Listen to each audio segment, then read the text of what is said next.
మన డాకు మహారాజ్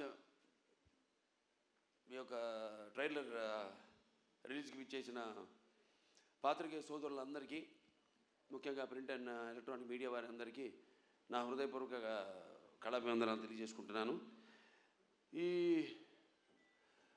ఫంక్షను నిన్న అక్కడ అనంతపూర్లో జరుపుకోవాల్సింది, కానీ మన తిరుమలలో ఈ ముక్కోటి ఏకాదశి సందర్భంగా అక్కడ ఈ తొక్కిసలాటలో కొందరు శివైక్యం కావడం, లింగైక్యం కావడం ఎంతో కలవరపరిచింది, ఎంతో బాధాకరమైన విషయం. అక్కడ జరగవలసింది కాదు, అందుకని దాన్ని అక్కడ రద్దు చేసి ఈరోజు ఇక్కడ జరుపుకోవడం జరుగుతుంది.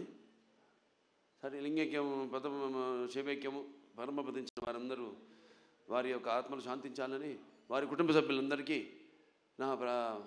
నా తరఫున, అలాగే మా సినిమా యూనిట్ తరఫున వారికి అందరికీ, మా కుటుంబాలకి మా ప్రగాఢ సానుభూతి తెలియజేసుకుంటున్నాం.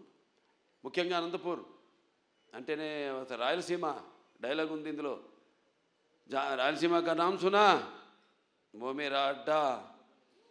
ఎంతోమంది నిన్న ఎంతో ఆతురతగా ఎదురు చూస్తున్నారు ఈ ప్రోగ్రాం కోసం.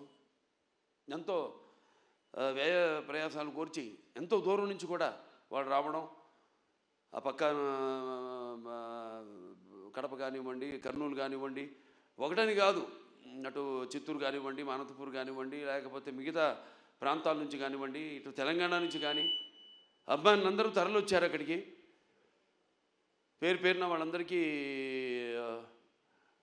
ముఖ్యంగా అక్కడ ఇంతవరకు మన రాష్ట్ర అధికారంలో ఉన్నప్పుడు తెలుగుదేశం మొదటిసారి రాష్ట్ర విభజన తర్వాత అక్కడ లైబ్రరీ చైర్మన్ సోదరుడు గౌస్ మొహిద్దీన్కి, అలాగే హెల్పింగ్ హ్యాండ్స్ అనంతపూర్ జగన్ గారికి, అలాగే శ్రీధర్ గారికి, అలాగే చిరంజీవి గారికి, మిగతా అందరూ నా కన్వీనర్స్ అంతా ఉన్నారు, సతీష్ తిలకు, శ్రీధర్ గారు, వాళ్ళందరూ కూడా అందరికీ వాళ్ళు నచ్చజెప్పి ఇలా ఎందుకు మనం చేయాల్సి వచ్చిందో వాళ్ళందరూ శాంతపరిచినందుకు, వాళ్ళ ఆవేశాన్ని చల్లబరిచినందుకు, ఎప్పుడూ ఒక క్రమశిక్షణ కలిగిన సైనికులు నా అభిమానులు. భావస్వరాన్ని జన్మాంతర సౌహృదాన్ని అంటారు. పోయిన జన్మలో ఎంతోమందితో పరిచయం ఉన్నా ఈ జన్మలో ఒకరిని దాన్ని పొందగలుగుతాం. కానీ ఎన్ని లక్షల, వేల లక్షల కోట్ల మంది అభిమానులు పొందడం అంటే అది నా పూర్వజన్మ సుకృతంగా, అది ఏ జన్మజన్మన అనుబంధమో, ఏ రుణానుబంధమో, ఏ విడలేని అనుబంధమో కదా అని నాకు అనిపిస్తూ ఉంటుంది.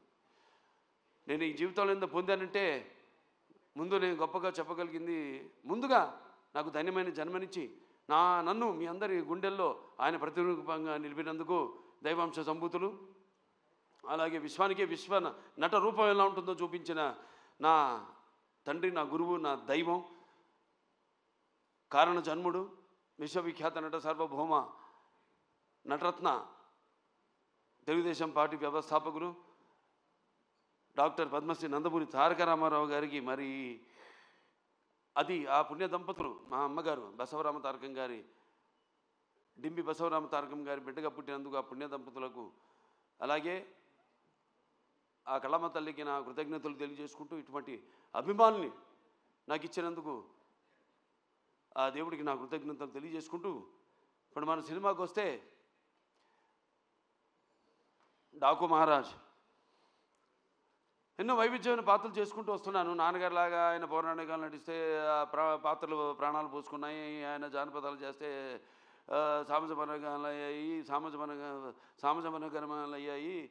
అలాగే ఇట్లా ప్రతి పాత్ర మన దేశంలోనే కాదు, ప్రపంచంలో చూస్తే ఎవరు అసలు చేయని పాత్రలు ఎన్నో చేసి ఆయన అటు ఒక నటనాచార్యుడిగా, అలాగే ప్రతి పాత్రలో అణువణువును నింపుకుని నటన ప్రాణం పోసిన ఒక నటధీశాలిగా, మరి అటు ఆయన చేసిన పాత్రలన్నీ చూసి కూడా అటు కళమ్మ తల్లి కళకళలాడింది, కన్నుల పండుగ చేసుకుంది, గలగల నవ్వింది.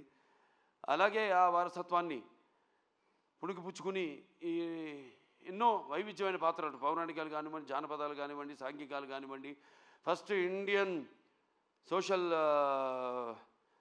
ఫిక్షన్, సైన్స్ ఫిక్షన్, ఆదిత్య 369 లాంటి సినిమా కానీ, ఒక భైరవ దీపం కానివ్వండి, ఇటువంటి ఎన్నో నేపథ్యాలు ఉన్న సినిమాలు, అటు సాంఘికం, జానపదాలు, పౌరాణికాలు చేయడం జరిగింది. అలాగే ఇప్పుడు మన అఖండ అయితేనేమి, దాని తర్వాత వీరసింహారెడ్డి అయితేనేమి, తర్వాత నేలకొండ భగవంత్ కేసరి అయితేనేమి, ఇప్పుడు రేపు రాబోతున్న ఈ 12 విడుదల